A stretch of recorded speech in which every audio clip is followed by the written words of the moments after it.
दोस्तों, स्वागत है आपका मेरे YouTube चैनल इंग्लिश बाबू पर। और आज मैं फिर हाजिर हूँ आपके साथ एक नई स्टोरी लेकर।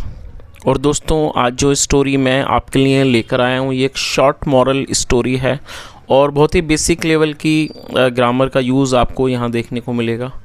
तो जिन लोगों ने अभी अभी इंग्लिश सीखना शुरू किया या फिर जो लोग बिगिनर लेवल्स की इंग्लिश सीख रहे हैं उन लोगों के लिए वीडियो बहुत ज़्यादा हेल्पफुल होने वाला है। और दोस्तों, आज के इस वीडियो में आज के इस स्टोरी में आपको कई सारे नए इंग्लिश के वर्ड मीनिंग सीखने को मिलेंगे, उनकी करेक्ट प्रोनाउंसिएशन के बारे में पता चलेगा और हमेशा की तरह जो इसका ग्रामर का पार्ट है उसे बिल्कुल डिटेल में कवर करेंगे, तो एक एक स्ट्रक्चर को आप बड़ी आसानी से सीख पाएंगे। तो चलिए दोस्तों, आज की इस कहानी को हम शुरू करते हैं और सबसे पहले कहानी का टाइटल देखते हैं। कहानी का टाइटल है the honour of the basket. क्या मतलब हुआ दोस्तों? ऑनर का मतलब होता है मालिक, ऑफ मतलब का, की, के, और बास्केट मतलब टोकरी।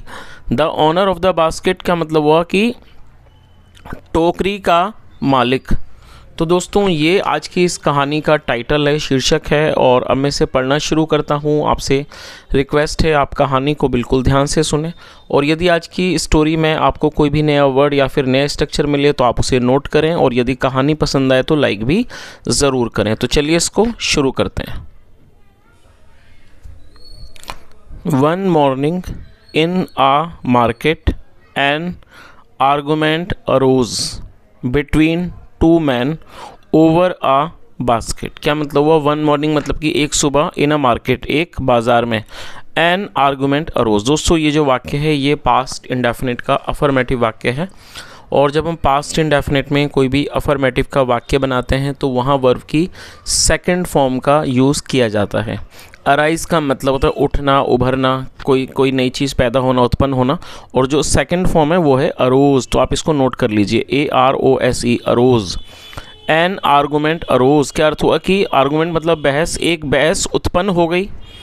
बिटवीन मतलब कि बीच में, बिटवीन टू मैन दो आदमियों के बीच में, ओवर आ बास्केट एक टोकरी को लेकर। और दोस्तों, यहाँ पर MEN है। MAN मतलब मैन एक आदमी, और जब प्लूरल होगा तो MEN का यूज़ किया जाता है।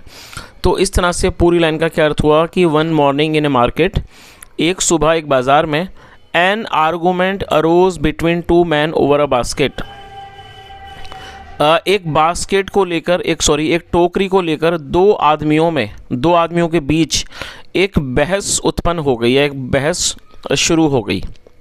One man who was a trader of tea leaves claimed that it was his basket. One man who was a trader of tea leaves. दोस्तों, ये जो वाक्य है ये एक सिंपल पास्ट का वाक्य है। सिंपल पास्ट का मतलब होता है जब हम पास्ट में कोई ऐसा वाक्य बनाएं जहाँ पर वॉज या फिर वर्ब का इस्तेमाल हेल्पिंग वर्ब के रूप में किया जाता है, साथ में नाउन या एडजेक्टिव को लेकर वाक्य बनाया जाए। और दोस्तों, जब हम सिंपल पास्ट में या फिर सिंपल प्रेजेंट में कोई भी वाक्य बनाते हैं तो ऐसे वाक्यों में कभी भी वर्ब का मतलब जो एक्शन वर्ब है उसका प्रयोग नहीं किया जाता है, और इस तरह के जो वाक्य हैं उनको नो एक्शन सेंटेंस भी कहा जाता है। उसके अलावा दोस्तों, यहाँ पर WHO हु का यूज़ किया गया।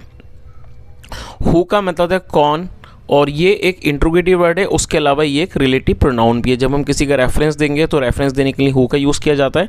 तो यहाँ पर इसका इस्तेमाल एक रिलेटिव प्रोनाउन के रूप में किया गया है। तो इस लाइन का क्या अर्थ निकला? वन मैन एक आदमी, हु वॉज जो था, अ ट्रेडर एक व्यापारी, ऑफ टी लीव्स चाय की पत्तियों का, क्लेम्ड उसने दावा किया, क्लेम मतलब दावा करना, सेकंड फॉर्म है, उसने दावा किया दैट की इट वॉज हिज बास्केट की ये उसकी टोकरी है। तो इस तरह से पूरी लाइन का क्या अर्थ निकला? One man who was a trader of tea leaves claimed that it was his basket. एक आदमी जो चाय की पत्तियों का व्यापारी था उसने दावा किया, क्लेम मतलब दावा करना, सेकंड फॉर्म क्लेम्ड, उसने दावा किया कि ये उसकी टोकरी है। आगे देखिए, The other man who had the business of selling rice claimed that it was his basket. The other man मतलब कि दूसरे आदमी ने, who had the business of। और दोस्तों, ये सिंपल पास्ट का वाक्य है जहाँ पर had का इस्तेमाल हेल्पिंग वर्ब के रूप में किया जाता है। ये पास्ट का पजेसिव वाक्य है। पास्ट पजेसिव मतलब जब हम कोई पास्ट में ऐसा वाक्य बनाएं जहां हम ये दर्शाते हैं कि पास्ट में किसी व्यक्ति के पास कुछ था, तो ऐसे वाक्यों में हैड का इस्तेमाल हेल्पिंग वर्ब के रूप में किया जाता है। तो क्या अर्थ हुआ, हु हैड जिसके पास था, द बिजनेस व्यापार किस चीज़ का, ऑफ सेलिंग राइस चावल बेचने का, क्लेम्ड दावा किया उसने, that it was his basket ये उसकी टोकरी है। तो इस तरह से पूरी लाइन का क्या अर्थ निकला, the other man who had the business of selling rice claimed that it was his basket, दूसरा आदमी जिसका चावल बेचने का व्यापार था उसने दावा किया कि ये उसकी टोकरी है। चलिए आगे देखिए।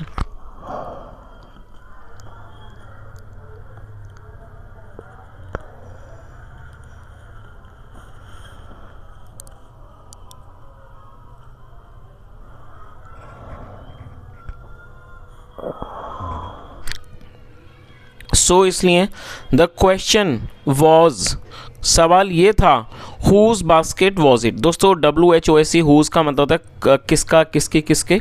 जब हम कोई भी ऐसा वाक्य बनाएंगे जहाँ पर सब्जेक्ट की आइडेंटिटी मिसिंग है और साथ में वस्तु भी जुड़ी हुई है तो हुज का यूज़ किया जाता है, जिसका मतलब होता है किसका, किसकी, किसके। तो क्या अर्थ हुआ, so the question was whose basket was it, मतलब तो सवाल ये था कि ये किसकी बास्केट है, मतलब किसकी ये टोकरी है।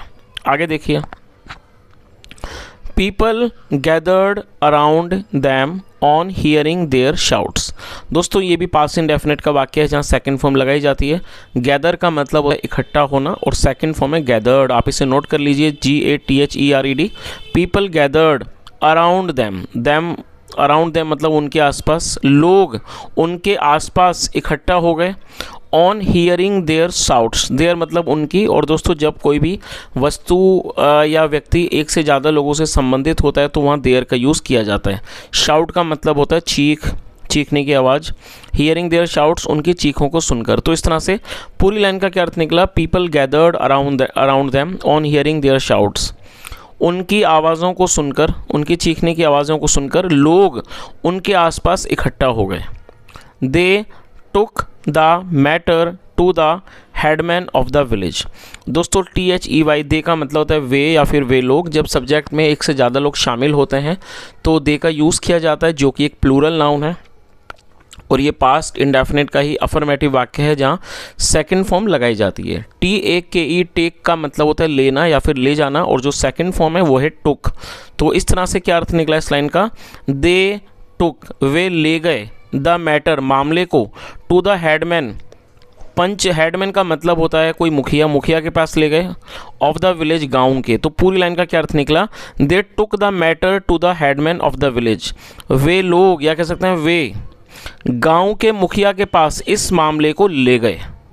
The village headman tapped the basket several times with a thick stick. क्या अर्थ हुआ दोस्तों, टैप का मतलब होता है किसी चीज़ पर मारना, थपथपाना, और सेकंड फॉर्म में टैप्ड। आप इसे नोट कर लीजिए। The village headman tapped the basket several times, several मतलब कई।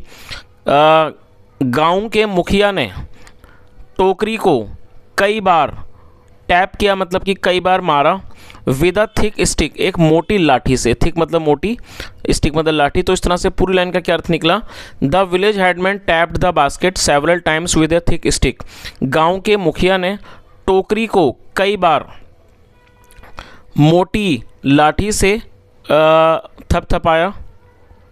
सम टी लीव्स, दोस्तों लीव का मतलब पत्ते और ये प्लूरल है लीव्स। तो क्या अर्थ हुआ, सम टी लीव्स कुछ चाय की पत्तियाँ, एंड टी पाउडर और चाय का powder, fell down from it उससे नीचे गिरा। फॉल मतलब गिरना, सेकंड में फेल, डाउन मतलब नीचे गिरा, नीचे गिरा फ्रॉम इट उससे।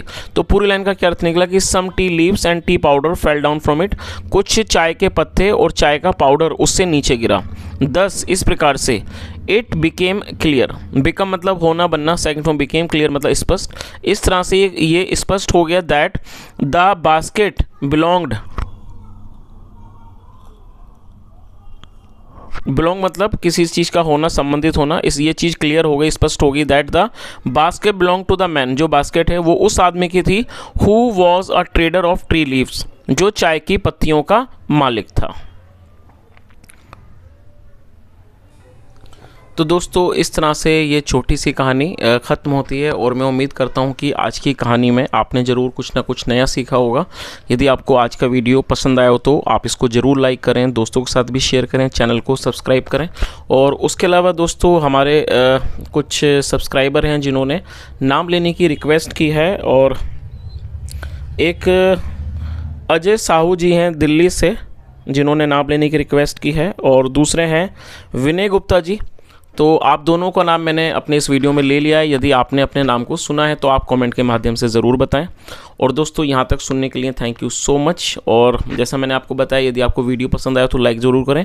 और उसके अलावा दोस्तों यदि आपके पास कोई भी सजेशन हो, फीडबैक हो तो कॉमेंट में ज़रूर बताएँ। यहाँ तक सुनने के लिए thank you so much. Have a nice day and bye.